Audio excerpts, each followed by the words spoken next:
Hello and welcome to this month's ICA LinkedIn Live. My name is Tim Tyler. I'm the Vice President of the ICA and I'm delighted to be joined this month by the former lawyer, policy advisor and academic, I think that would be fair, Dr. Jonathan Gilbert. Jonathan, thank you very much for joining us today. And we're going to have a conversation about the current challenges and good practice in the context of fraud, its prevention and its investigation. But before we begin, can I highlight that you're here because of your skills and experience? You've been contributing to policy-level discussion and thinking in government departments and regulators. You're working in the private sector in this space. And, of course, as we touched on before, you've been involved in sustained academic study on the subject of fraud to PhD level. But, of course, there's another reason that you're here, and that is your involvement in a significant fraud yourself that harmed a number of people and was involved in abuse of a trusted position at that time. So I know that's something that we've talked about. It's something that you regret and you don't hide from. But before we embark on our discussion, can I just ask you to reflect, is that a fair description? Yes, that is very fair. Very fair indeed, because fraud is not victimless, and we'll touch on that perhaps during this conversation. Good. It impacts many, it's multi-layered in many, many ways. Okay, so, I wonder if we could begin by my asking you to explain how you came to serve time in prison. Yes, thank you, Tim. Thank you for that introduction as well. We'll go right back, shall we? Please, I did leave, university and law school wanting to be an honest, diligent lawyer. It started off that way. I had good training in the Thames Valley, and then I joined a firm called Wilmots in the mid-90s. As a solicitor, I dealt with property work. I worked hard. I built up a good client base. In the end, with large corporations as well as small local property developers. And for, a few years, things were pretty good. I got a really early partnership. I had a salary partnership and then I had full equity. I think my older partners realised, they called me something of a rainmaker because I was bringing all these new clients in. I was, hitting my target every month. They were looking after me and I was looking after the firm. So, for the first several years, things were pretty good. I was enjoying the career, enjoying who I was acting for. And then it was the very late 1990s, probably early noughties, as we say in financial services sometimes. And I got introduced to a rather charismatic Virgin airline pilot by the name of Mark Entwistle. I think some local friends in Windsor, because I'd settled in Windsor then, we had an office there, had introduced me to him and said, if for your property work, you've got to use Johnny. So I met with him. I think he tested me a little bit on a little covenant issue. He showed me the portfolio he had, which was very impressive. Owned a lot of, very, high value real estate in the shadow of Windsor Castle. And then I said, great. I can remember then going to a partners meeting and I was full equity, but I was still kind of junior. And I can remember my senior partner coming over and patting me on the back. Oh, well done for bagging Entwistle. They knew him in Windsor because he was buying up everything and developing. So for the first few years, things were good. Did lots of work with him, became very good friends with him. And then, it got to the crisis point. Perhaps we can discuss this, later in the segment. But he asked me to do something that was dishonest. I think we were bidding for a property in Windsor and I had to represent to the estate agent I was holding a deposit when I wasn't, because money would come in and go out and whatever, all legitimately at the time. I felt a little bit awkward for a moment, but I wanted to please him. I wanted to serve my client. So I wrote that dishonest letter and I think that was the start. It was that. I call it ethical slippage. Everything that I was trained upon and what I, attended to whilst at law school just slipped away. And it's a real lesson. As soon as you've done that first thing, for somebody, a corrupting person, then you've got that element to capture over you. And then unless you could withdraw and just realise what you've done is truly wrong, unfortunately you go forward. So, you repeat. It's repeat. So, it was initially dishonesty, a lot of ethical issues. And then within a year or two, I was facilitating mortgage fraud on behalf of Entwistle. So we were developing buildings and we would have bank funding on the freehold. We perhaps converted into flats, but then I wouldn't pay down the freehold. The money would come in and it would go into the machine, so to speak. It would pay for Entwistle's lifestyle.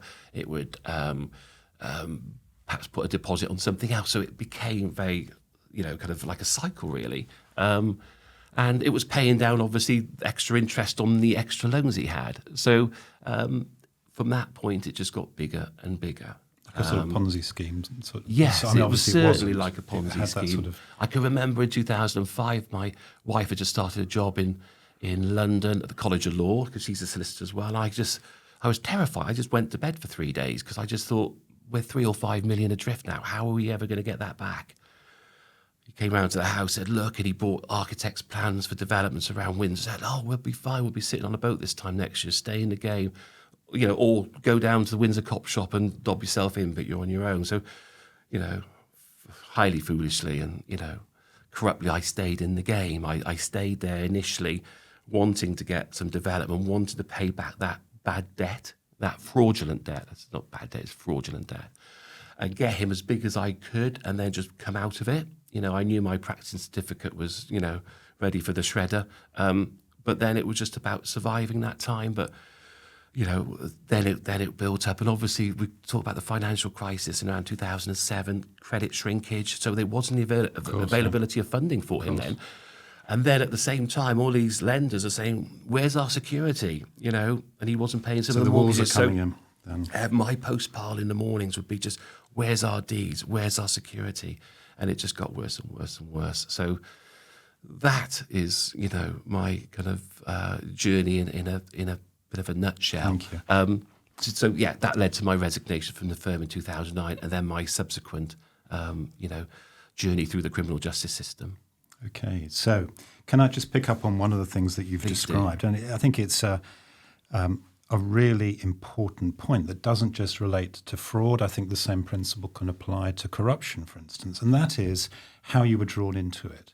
What I think you've described is it started small, just with you saying, yeah, we've got this, when you didn't. Yeah. And that self-contained, it's a relatively small, very little harm, arguably. Yeah. But what it's done, of course, is represented to yourself and to those you were working with that you're willing to cross a line, and then it just gets bigger and bigger and worse and worse. Yes. I've had a similar experience in the context of corruption, where I didn't accept it, but I was offered a very small thing, which if I'd accepted and I was close to, candidly, then I would have crossed that line, and it can become a slippery slope. So that's really helpful, I think, to learn from.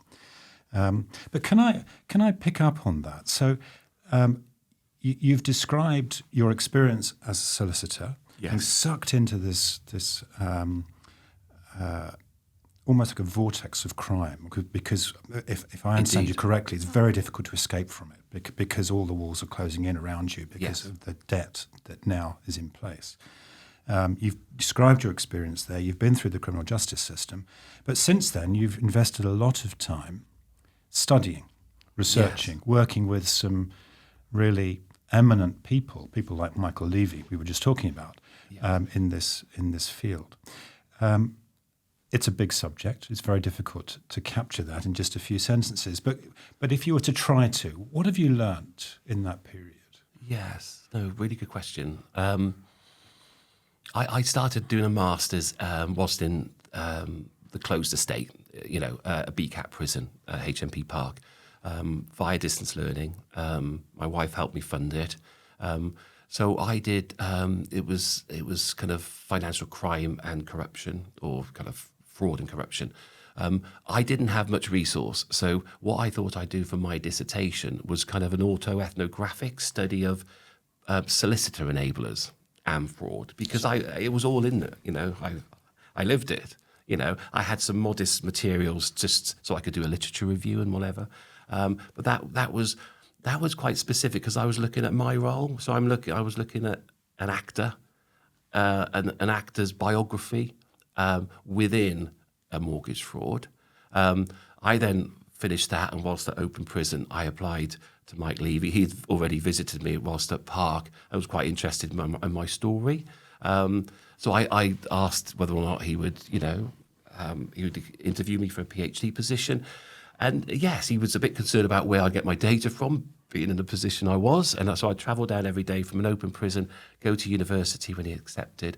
And then what we did is that the research then developed from that, not just looking at the actor, but looking at the environment in which the actor plays that role, and look at regulation.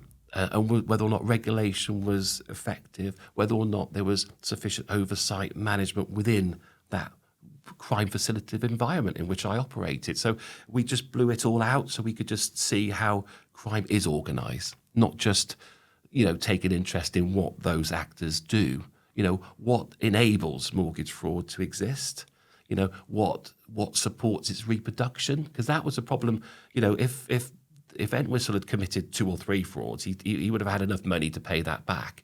The problem is at the time, the circumstances were highly reproductive. The financial service, there's lenders who were just throwing, mortgage advances around, little due diligence on him, little cross-checking whether or not he'd lived there, on all of that side. So that was quite interesting to look at it from more an organisational element. So if I understand you correctly, what you're describing is that there were a series of frauds, but each of those had a number of components. So there was the fraudster that you've described, Entwistle. Yes. Yeah.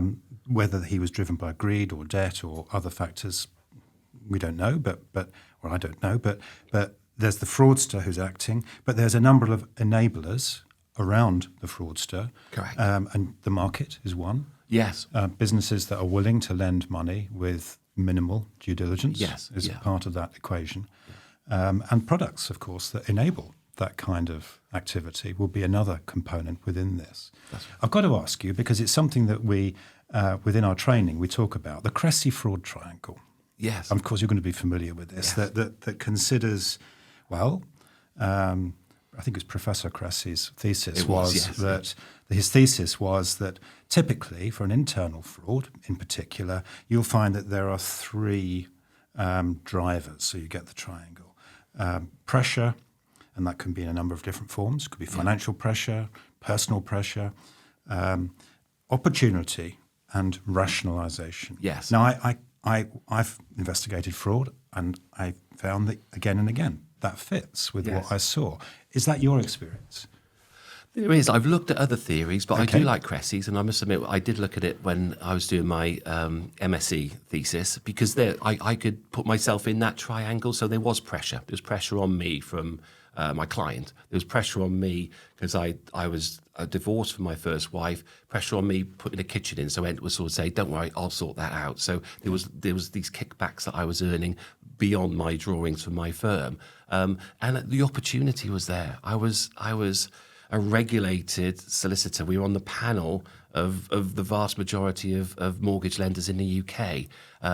I ran my own office.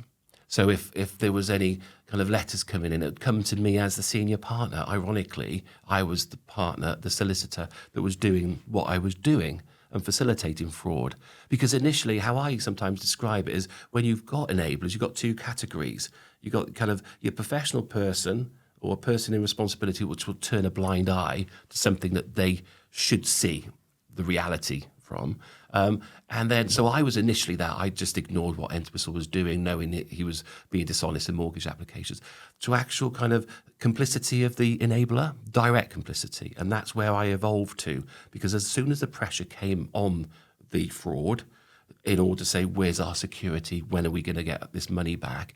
I was then having to cover my trail, so to speak, just to stay in the game, because I still had this stupid notion that I could dig myself out and there was no chance of that. So it's kind of a level of entrenchment then. I think when I pleaded guilty, so I didn't sit through the trial, but when I went back for sentencing, Judge Beddoes at Southwark Crown Court took such a dim view of me, rightly so, But, because the solicitor in any kind of transaction, such as a mortgage or bank fraud, we're that last professional. Yes. So the broker's done his naughty bit, the estate agent may have taken a corrupt envelope, then the valuer's done their bit, the accountant's done the false accounts or the income statement, and I could still stop that. So if you've got an entrenched, complicit, embedded solicitor, that's a hugely reproductive element. So that's why the judge took a incredibly dim view, rightly so. It was a long sentence. And then at sentencing, we both got 14 years. Yes. Which is pretty much the maximum you can get for fraud. The Fraud Act says 10, go up to 14. I think some carousel VAT frauds go a little bit beyond that. And you obviously got proceeds of crime, could be another 10 years if you've had the proceeds. I did have 2 off that because I'd pleaded, so of which I then served 6 years and Entwistle served 7. But then compare that to the other enablers in our scheme. The broker got 5, the accountant got 3. But then that was less indictments and whatever. So, yeah, that's how I would describe my enablement or, direct complicity, more than enabling, really. Okay. I can't quite believe it, but we are now approaching time. Oh, wow. That was quick.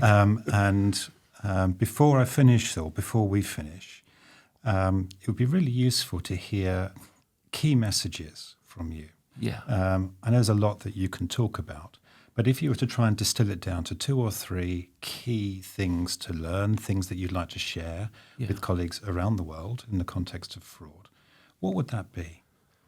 I say in the context of enablers, but we can, look at it from a different, be respectful of people in authority, but don't be subservient in views if you think that they're doing something wrong. I talk about mahogany desks and brass plaques in my office, so you'd come and meet with me and you'd think I was, honest and diligent when I wasn't, because I was spearheading this huge multi-million-pound fraud. So be inquisitive. Think about your gut reaction to a scenario. Follow the evidence or the inquiry. Speak to colleagues if you have worries or suspicions. Because I know how stressful they can be if you're taking them home. If you are involved in investigating something within your firm or organisation, cover all the corners. That wasn't done until very late in my fraud, where one lender wrote to me and said, release your file of papers to us. We're now disinstructing your firm. Please advise your insurers. We're reporting you to the SRA. And it's just covered everything. So you need to really think about if it's warranted and there's strong suspicion, make sure you push that person into a cul-de-sac where they really then you can really test their honesty. So I think those would be the real messages, really.